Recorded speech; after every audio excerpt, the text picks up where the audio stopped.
오늘 성경 본문 말씀은 요한복음 16장 33절입니다. 이것을 너희에게 이르면 너희로 내 안에서 평안을 누리게 하려 함이라. 세상에서는 너희가 환난을 당하나 담대하라. 내가 세상을 이겼노라. 아멘. 12월은 우리 성탄이 있는 특별한 달입니다. 그래서 사람들의 마음이 쉽게 좀 들뜨고 뭐 별다른 일이 없는데도 괜히 마음이 기쁘고 즐거운 그런 달입니다. 특별히 이제 미국에 와서 이렇게 생활하다 보니까 한국하고 달리 12월이 되면은 크리스마스가 좀 남아있는데도 집집마다 그 아름다운 그런 전등으로 장식을 하고 그 크리스마스의 어떤 그런 기분을 한껏 그런 북돋아주는 그런 느낌을 받습니다. 저도 한 2, 3주 전에 그 집에다가 이렇게 장식을 좀 했습니다. 그 옆집에서 지난달 말부터 장식을 했기에 그냥 저도 교회 전도사인데 옆집 사람보다 이렇게 늦어서야 되겠느냐 해가지고 제가 그 다음날 바로 가서 전등을 사서 장식을 했는데 그 전등을 저녁에 이렇게 집에 들어갈 때 그 전등을 보면 왠지 마음이 따뜻해집니다. 그냥 그런 전등이 없을 때보다 훨씬 마음이 푸근해집니다. 그리고 우리 교회도 이거 지난주에 이 아름다운 크리스마스 추리를 이렇게 장식을 했는데 우리가 왜 이 크리스마스를 기억하고 또 즐거워합니까? 그것은 이 크리스마스가 바로 예수 그리스도가 이 땅에 오신 날이기 때문에 그렇습니다. 예수 그리스도가 이 땅에 오신 것이 왜 우리에게 기쁨과 소망이 되고 즐겁습니까? 그것은 예수 그리스도가 하나님의 아들이시고 십자가에 저희 죄를 위하여 돌아가시고 그 피로 인해 우리가 죄사함을 받았고 그분이 죽은 지 사흘 만에 부활하셔서 우리의 참 소망이 되었기 때문에 그렇습니다. 우리가 크리스마스를 진정으로 기뻐하고 이해하려면 그리스도의 고난과 그 부활을 이해해야만 합니다. 십자가의 고난과 부활이 없이는 영광이 없습니다. 오늘 저는 여러분들과 그리스도의 그 고난과 그 소망에 관해서 함께 말씀의 은혜를 나누기를 원합니다. 오늘 본문 말씀은 예수님께서 십자가에 돌아가시기 전에 제자들을 위로하시면서 하신 말씀입니다. 제자들은 주님이 말씀하시는 것이 무엇인지 그 순간에는 잘 알지 못했습니다. 그러나 주님이 돌아가시고 난 다음에야 주님의 그 말씀이 무엇인지를 이해할 수 있었습니다. 예수님의 이 말씀은 자신이 죽고 난 이후에 제자들이 당하게 될 박해를 염두에 두고 하신 말씀입니다. 그러나 오늘날 이 세상을 살아가고 있는 우리 그리스도인들이 살면서 당하는 여러 가지 고난이나 환난에 대해서도 적용할 수 있습니다. 첫째, 우리들은 살아가면서 고난을 피해갈 수가 없습니다. 인생을 살아가다 보면 기쁜 날도 있고 또 슬픈 날도 있습니다. 미국의 유명한 신학자인 패크 교수는 이런 말을 했습니다. 슬픔이 없는 사람은 하나님의 은혜를 제대로 알 수 없다. 슬픔이 없는 사람은 하나님의 은혜를 제대로 알 수 없다. 그분의 말 때문이 아니라 우리가 이 세상을 살다 보면은 굳은 일을 막을 수가 없습니다.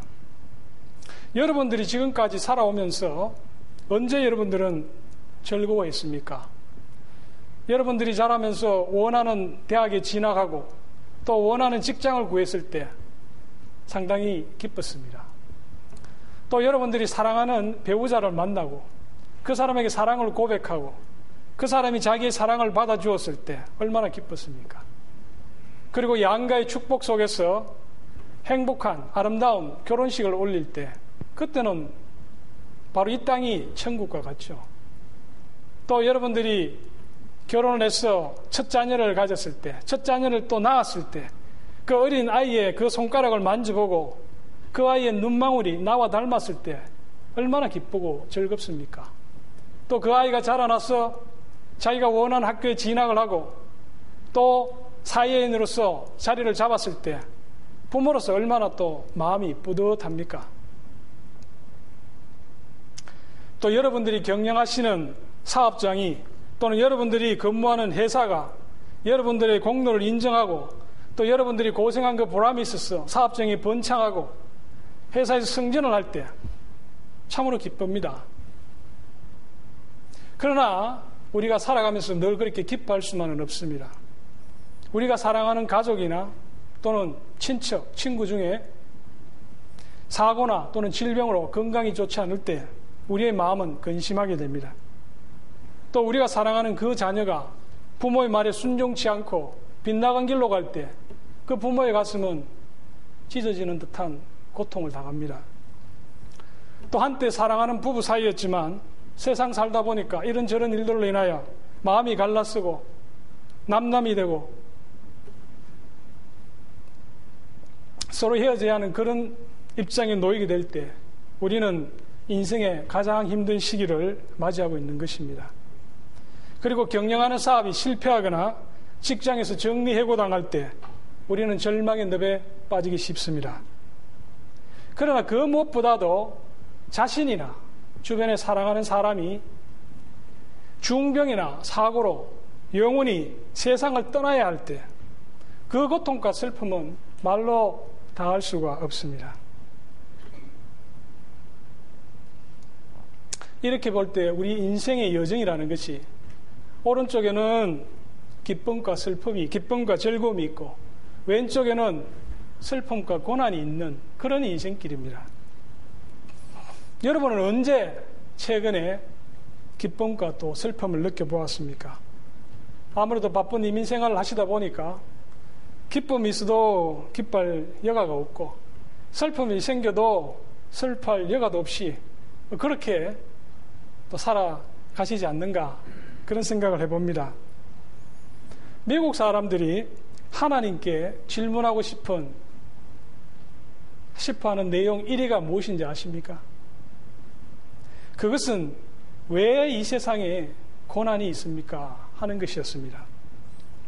그 질문에 대해 완전히 답해주는 사람은 아무도 없습니다. 그리고 하나님 자신도 그 질문에 대해서 때로는 침묵하고 계십니다. 저는 지난 한 달 동안 인생의 슬픔을 많이 느꼈습니다.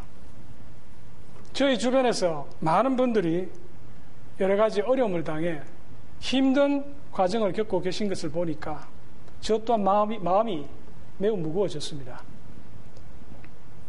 얼마 전에 뱅김이라는 분이 입원한 병원을 찾아갔던 적이 있습니다. 그분은 60대 초반쯤 되는 분이셨는데 오랫동안 병으로 고생하셨습니다. 그분은 젊어서 미국에 이민 오셔가지고 병아리 감별사로 일해 오셨습니다.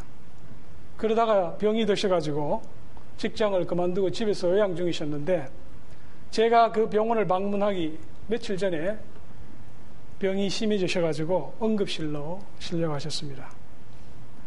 제가 병실에서 그분의 그 야유어진 손을 잡고 잠시 기도드리는데 그분이 눈가에서 흘러내리는 그 눈물을 보고서 제 마음이 너무 아팠습니다. 그 눈물의 의미가 무엇입니까? 그 이민생활, 저는 이민생활을 안 해봤습니다만 이민생활의 그 힘든 과정을 피눈물을 감추며 그렇게 살아왔는데 또 감당하기 어려운 일이 힘들 때마다 생길 때마다 나에게도 언젠가는 행복한 인생이 있을 것이다. 그런 소망 하나를 가지고 살아왔는데